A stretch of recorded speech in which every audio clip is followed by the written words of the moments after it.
ಮುಖ್ಯಮಂತ್ರಿ ಸ್ಥಾನದ ಬಗ್ಗೆ ಯತೀಂದ್ರ ಸಿದ್ದರಾಮಯ್ಯನವರು ಕೊಟ್ಟಿರುವಂತಹ ಹೇಳಿಕೆ ವಿಚಾರಕ್ಕೆ ಸಂಬಂಧಪಟ್ಟಂತೆ ಡಿಸಿಎಂ ಡಿಕೆ ಶಿವಕುಮಾರ್ ಪ್ರತಿಕ್ರಿಯೆ.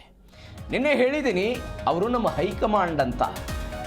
ರಾಯಚೂರಿನಲ್ಲಿ ಮುಖ್ಯಮಂತ್ರಿ ಸ್ಥಾನದ ಬಗ್ಗೆಯೂ ಕೂಡ ಡಿಕೆ ಶಿವಕುಮಾರ್ ಪ್ರತಿಕ್ರಿಯೆ ಕೊಟ್ಟರು.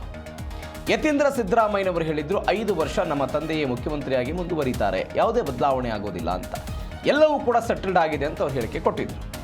ಈಗ ಇವರು ಹೇಳ್ತಿದ್ದಾರೆ, ನಿನ್ನೆ ಹೇಳಿದ್ದೀನಿ ಅವರು ನಮ್ಮ ಹೈಕಮಾಂಡ್ ಅಂತ. ಸಿದ್ದರಾಮಯ್ಯನವರಿಗಿಂತ ಅವರು ಸ್ವಲ್ಪ ಹೈಕಮಾಂಡ್ ಅಂತ.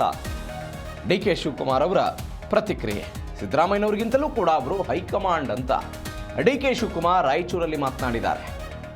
ಮೊನ್ನೆ ಮಂಗಳೂರಲ್ಲಿ ಪ್ರತಿಕ್ರಿಯೆ ಕೊಟ್ಟಿದ್ರು ಡಿ ಕೆ ಶಿವಕುಮಾರ್. ಯತೀಂದ್ರ ಸಿದ್ದರಾಮಯ್ಯನವರೇ ನಮ್ಮ ಹೈಕಮಾಂಡ್ ಅಂತ ಹೇಳಿದ್ರು. ಒನ್ಸ್ ಅಗೇನ್ ಇವತ್ತು ಅವರು ಹೇಳಿಕೆಯನ್ನು ಕೊಟ್ಟಿದ್ದಾರೆ. ಸಿದ್ದರಾಮಯ್ಯನವರಿಗಿಂತಲೂ ಕೂಡ ಅವರು ಹೈಕಮಾಂಡ್ ಅಂತ ಡಿ ಕೆ ಶಿವಕುಮಾರ್ ಮಾತನಾಡಿದ್ದಾರೆ. ಇವರು ಅವ್ರಿಗಿನ್ನ ಮೇಲೆ ಹೇಳ್ತಾ ಇದ್ದಾರೆ, ಕಾಲ ಹೇಳ್ತದೆ. ನಿನ್ನೆ ಆಲೆ ಹೇಳಿದ್ದೀನಿ ಅವ್ರು ನಮ್ಮ ಹೈಕಮಾಂಡ್ ಅಂತ. ನೋಡ್ರಿ, ಸಿದ್ದರಾಮಯ್ಯ ಏನು ಹೇಳಿದ್ದಾರೆ, ಈಗ ಸಿದ್ದರಾಮಯ್ಯನಕ್ಕಿನ್ನ ಅವ್ರು ಸ್ವಲ್ಪ ಹೈಕಮಾಂಡ್. ಸಿದ್ದರಾಮಯ್ಯ ಹೈಕಮಾಂಡ್ ಅಂತ ಹೇಳಿದ್ದಾರೆ, ಇವರು ಅವ್ರಿಗಿನ್ನ ಮೇಲೆ ಹೇಳ್ತಾ ಇದ್ದಾರೆ, ಕಾಲ ಹೇಳ್ತದೆ. ನಿನ್ನೆ ಆಲೆ ಹೇಳಿದ್ದೀನಿ ಅವ್ರು ನಮ್ಮ ಹೈಕಮಾಂಡ್ ಅಂತ.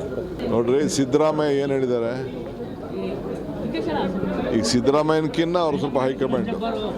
ಸಿದ್ದರಾಮಯ್ಯ ಹೈಕಮಾಂಡ್ ಅಂತ ಹೇಳಿದ್ದಾರೆ, ಇವರು ಅವ್ರಿಗಿನ್ನ ಮೇಲೆ ಹೇಳ್ತಾ ಇದ್ದಾರೆ, ಕಾಲ ಹೇಳ್ತದೆ. ನಿನ್ನೆ ಆಲೆ ಹೇಳಿದ್ದೀನಿ ಅವ್ರು ನಮ್ಮ ಹೈಕಮಾಂಡ್ ಅಂತ. ನೋಡ್ರಿ, ಸಿದ್ದರಾಮಯ್ಯ ಏನು ಹೇಳಿದ್ದಾರೆ, ಈಗ ಸಿದ್ದರಾಮಯ್ಯನಕ್ಕಿನ್ನ ಅವ್ರು ಸ್ವಲ್ಪ ಹೈಕಮಾಂಡ್. ಸಿದ್ದರಾಮಯ್ಯ ಹೈಕಮಾಂಡ್ ಅಂತ ಹೇಳಿದ್ದಾರೆ, ಇವರು ಅವ್ರಿಗಿನ್ನ ಮೇಲೆ ಹೇಳ್ತಾ ಇದ್ದಾರೆ, ಕಾಲ ಹೇಳ್ತದೆ. ನಿನ್ನೆ ಆಲೆ ಹೇಳಿದ್ದೀನಿ ಅವ್ರು ನಮ್ಮ ಹೈಕಮಾಂಡ್ ಅಂತ.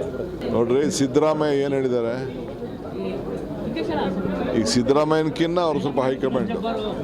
ಸಿದ್ದರಾಮಯ್ಯ ಹೈಕಮಾಂಡ್ ಅಂತ ಹೇಳಿದ್ದಾರೆ, ಇವರು ಅವ್ರಿಗಿನ್ನ ಮೇಲೆ ಹೇಳ್ತಾ ಇದ್ದಾರೆ, ಕಾಲ ಹೇಳ್ತದೆ. ನಿನ್ನೆ ಆಲೆ ಹೇಳಿದ್ದೀನಿ ಅವ್ರು ನಮ್ಮ ಹೈಕಮಾಂಡ್ ಅಂತ. ನೋಡ್ರಿ, ಸಿದ್ದರಾಮಯ್ಯ ಏನು ಹೇಳಿದ್ದಾರೆ, ಈಗ ಸಿದ್ದರಾಮಯ್ಯನಕ್ಕಿನ್ನ ಅವ್ರು ಸ್ವಲ್ಪ ಹೈಕಮಾಂಡ್. ಸಿದ್ದರಾಮಯ್ಯ